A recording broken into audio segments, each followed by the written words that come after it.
दूध उत्पादक शेतकऱ्यांसाठी एक दिलासादायक बातमी समोर येते।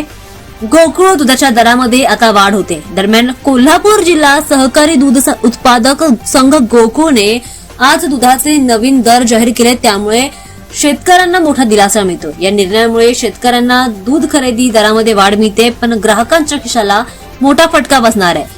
म्हशीच्या दुधाची खरेदी दर प्रति लिटर 52.50 वरून आता 53.50 करण्यात आले। यामध्ये 1 रुपयाची वाढ झाली आहे, तर गाईच्या दुधाच्या दराची किंमत 34 वरून 36 करण्यात आली। यामध्ये 2 रुपयांनी वाढ करण्यात आली आहे।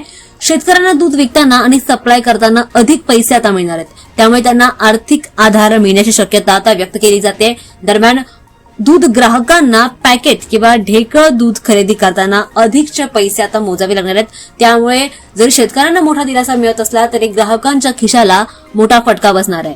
गोकुळ संचालक समितीच्या बैठकीमध्ये हा निर्णय घेण्यात आलाय, त्यामुळे आज संध्याकाळपासूनच हे नवीन दर लागू केले जाणार आहेत। दरवाढीचा महत्वाचा उद्देश म्हणजे दूध उत्पादक शेतकऱ्यांना प्रोत्साहन देण्यासाठी होता, त्यांना एक आर्थिक मदत मिळवण्यासाठी होता। मात्र यामध्ये शेतकऱ्यांना दिलासा मिळतोय, तर कुठेतरी वाढलेल्या दरामुळे आता ग्राहकांच्या खिशाला मोठा फटका बसतो।